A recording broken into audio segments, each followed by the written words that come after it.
we would never have cash around just to have cash. I mean, we would never think that we should have a cash position of X percent. And frankly, I think these asset allocation things that tacticians in Wall Street put out, about 60% stocks and 30%, we think that's total nonsense. So we want to have all our money working in decent businesses, but sometimes we can't find them, or sometimes cash comes in unexpectedly, or sometimes we sell something, and we have more cash around than we would like. And more cash around than we would like means that we have 10 or 15 cents around, because we want money employed, but we'll never employ it, just employ it. And you will find us quite unhappy over time if cash just keeps building up. And I think one way or another we'll find ways to use it.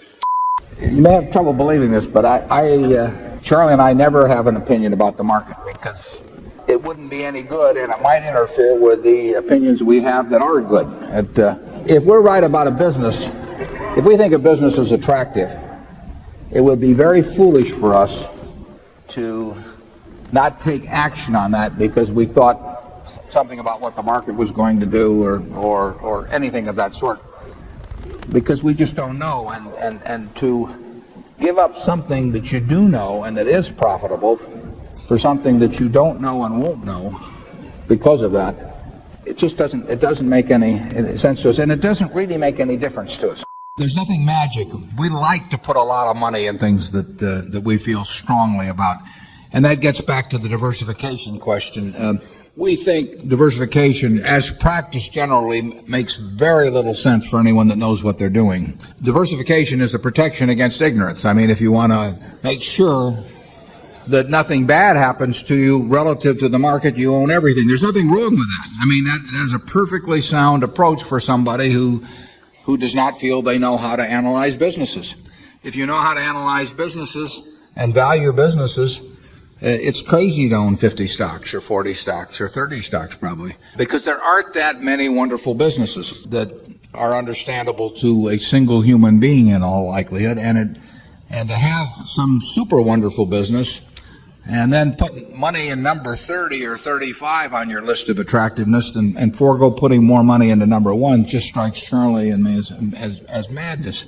It's conventional practice, and if all you have to achieve is average, it's a confession in our view that you don't really understand the businesses that you own. On a personal portfolio basis, I own 1 stock, but it's a business I know, and it leaves me very comfortable.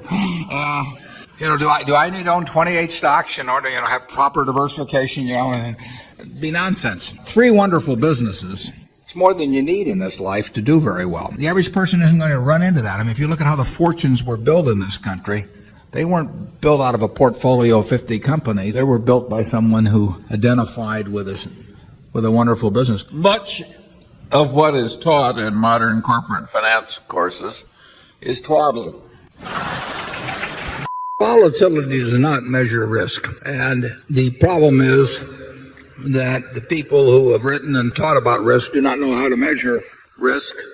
And the nice thing about beta, which is a measure of volatility, is that it's nice and mathematical and wrong in terms of measuring risk. It's a measure of volatility, but past volatility does not determine the risk of investing. I mean, actually, take it with farmland. Here in 1980 or in the early 1980s, farms that sold for $2,000 an acre went to $600 an acre.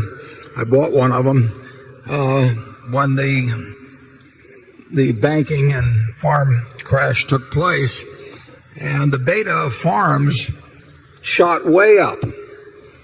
And according to standard economic theory, market theory, I was buying a much more risky asset at $600 an acre than the same farm was at $2,000 an acre. Now, people, because farmland doesn't trade often and prices don't get recorded, they would regard that as nonsense, that my purchase at $600 an acre of the same farm that sold for $2,000 an acre a few years ago was riskier. But in stocks, because the prices jiggle around every minute, and because it lets the people who teach finance use the mathematics they've learned, they have, in effect, they would explain this away a little more technically, but they have in effect translated past volatility in terms of all kinds of measures of risk. And it's nonsense. Risk comes from the nature of certain kinds of businesses. It can be risky to be in some businesses just by the simple economics of the type of business you're in. And it comes from not knowing what you're doing. And, that it is, if you understand the economics of the business in which you are engaged, and you know the people with whom you're doing business, and you know the price you pay and is sensible, you don't run any real risk. And I don't think Charlie and I, certainly Berkshire, I don't think we've ever had a permanent loss in marketable securities that was, 1% maybe? 0.5%? I made a terrible mistake in buying Dexter Shoe, which cost us a significantly more than 1% of net worth, where I bought an entire business then. But I was wrong about the business. It had nothing to do with the volatility of shoe prices or leather or anything else. It just was wrong. But in terms of marketable securities, I cannot recall a case where we've lost. I mean, we've done a lot of things in securities that had a very high beta. We've done a lot of things in securities that had a low beta. It's just the whole development of volatility as a measure of risk. We've never found a way for it to be useful to us. Both corporate finance and investment management courses, as taught in the major universities, we would argue it's at least 50% twaddle. Yet these people have very high IQs. One of the reasons we've been able to do pretty well is that we early recognized that very smart people do very dumb things, and we tried to figure out why. And I also wanted to know who, so we could avoid them. It's a temperamental quality, not an intellectual quality. You don't need tons of IQ in this business. I mean, you have to have enough IQ to get from here to downtown Omaha, but you do not have to be able to play three-dimensional chess or be in the top leagues in terms of bridge playing or something of the sort. You need a stable personality. You need a temperament that neither derives great pleasure from being with the crowd or against the crowd. Because this is not a business where you take polls, it's a business where you think. And Ben Graham would say that you're not right or wrong because 1,000 people agree with you. And you're not right or wrong because 1,000 people disagree with you. You're right because your facts and your reasoning are right. By far the best investment you can make is in yourself. I mean, for example, communication skills. I tell the students that come that they're going to graduate schools and business, and they're learning all these complicated formulas and all that. If they just learn to communicate better, and both in writing and in person, they increase their value at least 50%. If you can't communicate, somebody says, it's like winking at a girl in the dark. Nothing happens, basically. And you have to be able to get forth your ideas, and that's relatively easy. I did it myself with the Dale Carnegie course. Some people wish I'd taken a shorter course now in terms of my talking later on, but it's just hugely important. And if you invest in yourself, nobody can take it away from you. If I gave you a car and it'd be the only car you get in the rest of your life, you'd take care of it like you can't believe. Any scratch, you'd fix that moment. You'd read the owner's manual. You'd keep it garage and do all these things. And you get exactly one mind and one body in this world. And you can't start taking care of it when you're 50. By that time, you'll have rusted out if you haven't done anything. So you should really make sure that you just remember that you just got one mind and body to get through life with and to do the most with it. We think the best way to minimize risk is to think. And the idea that you have, you say, I've got 60% in stocks and 40% in bonds, and then have a big announcement. Now we're moving it to 65-35 as some strategists or whatever they call them in Wall Street do. I mean, that has to be pure nonsense. I mean, at 60-40 or 65-30, it just doesn't make any sense. I mean, what you ought to do is have your default position is always short-term instruments, and whenever you see anything intelligent to do, you should do it, and you shouldn't be trying to match up with some goal like that. I found it entertaining. I was just reading yesterday an article, I think it was, about the two fellows at Google and all of the problems they're going to have because they're each going to get a few $1 billion. And I mean, it was. I mean, I wanted to send a sympathy card. I almost went down in Hallmark store because this article went on. They've got this terrible problem and that terrible problem, and they're going to need lawyers and they're going to need financial lawyers. They don't need anybody. Those guys are smarter than the people that are coming to them, and they do not have a big problem. And they're very capable of thinking it through themselves. The people that have the problem are the people who want to sell their services to them and are going to try to convince them that they have a problem. But so much of what you see when you talk about asset allocations, I mean, it's just merchandising. It's a way to make you think that if you don't know how to determine whether it should be 60-40 or 65-35, that you need these people. And you don't need them at all in investing. I mean, most of the professionals that tell you you're going to get in great trouble unless you listen to them and sign up for their services, you know, they're good at selling, but it's what my former brother-in-law that worked at the stockyards used to say, was that people would bring in cattle or something, and I'd say to him, you know, how do you get the farmer to employ you to sell the Swift or Armor or Cudahy instead of the guy right next to you? I mean, you know, it's a cow is a cow, and Armor's going to buy it the same way. And he gave me this disgusted look, and he said, Warren, it's not how you sell them, it's how you tell them. Well, there's a lot of that in Wall Street. Yeah, people have always had this craving to know the future.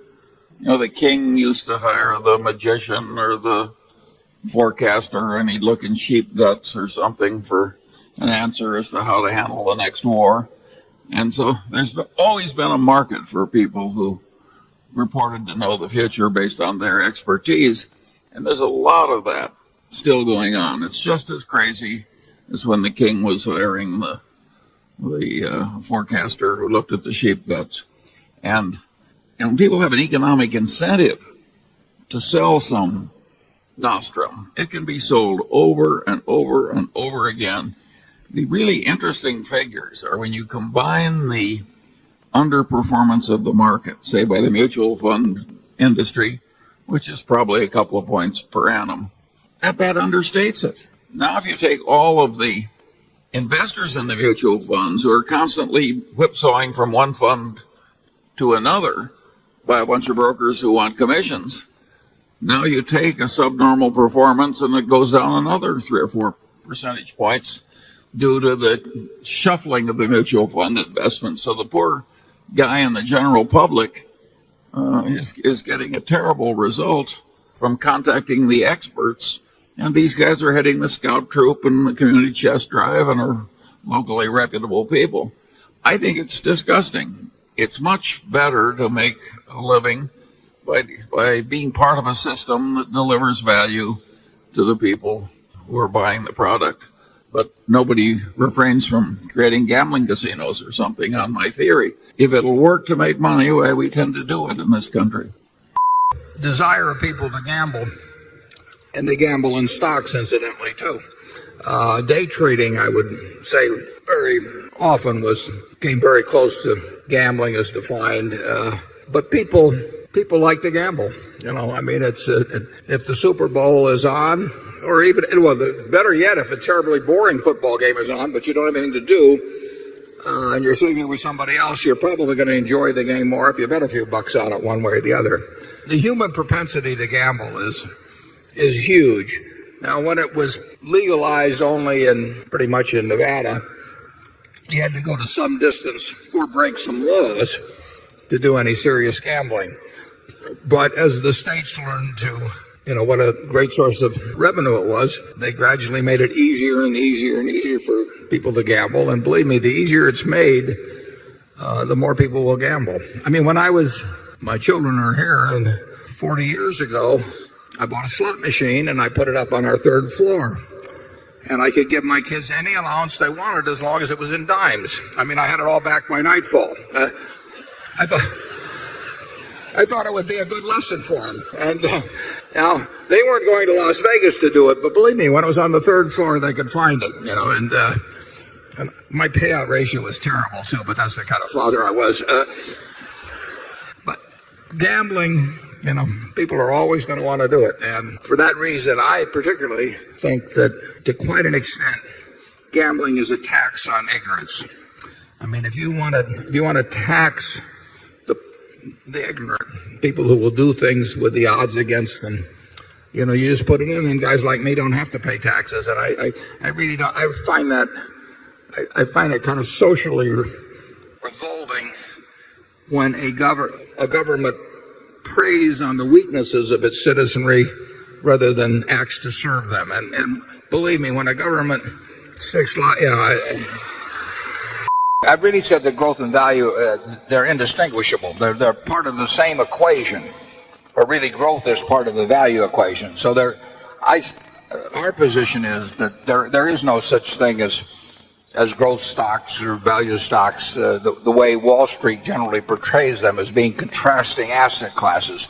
Growth usually is a positive for value, but only when it means that by adding capital now, you add more cash availability later on at a rate that's considerably higher than the current rate of interest. So we calculate into any business we buy what we expect to have happen in terms of the cash that's going to come out of it or the cash that's going to go into it. So if you tell me that you own a business that's going to grow to the sky, and isn't that wonderful, I don't know whether it's wonderful or not until I know what the economics are of that growth, how much you have to put in today and how much you will reap from putting that in today later on. And the classic case, again, is the airline business. The airline business has been a growth business ever since, that Orville took off. But the growth has been the worst thing that happened to it. It's been great for the American public. But growth has been a curse in the airline business because more and more capital has been put into the business at inadequate returns. Now, growth is wonderful at See's Candy because it requires relatively little incremental investment to sell more pounds of candy.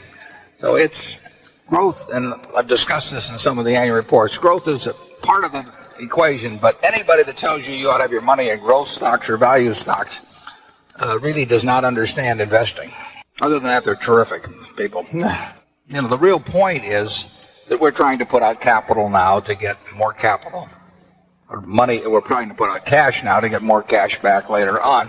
And if you do that, the business grows, obviously, and you can call that value or you can call it growth, but they're not two different categories. And I just cringe when I hear people talk about now it's time to move from growth stocks to value stocks or something like that, because it just doesn't make any sense.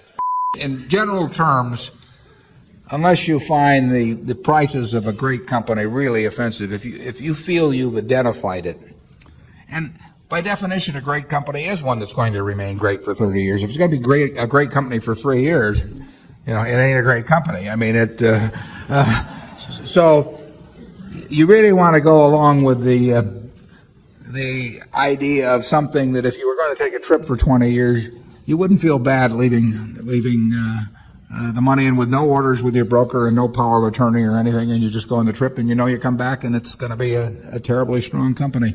I think it's better just to own them. I mean, we could attempt to buy and sell some of the things that we own that we think are fine businesses, but they're too hard to find. We found See's Candy in 1972, where we find here and there we get the opportunity to do something, but they're too hard to find. So to sit there and hope that you buy them in the throes of some panic, that you sort of take the attitude of a mortician, waiting for a flu epidemic or something. I mean, I'm not sure that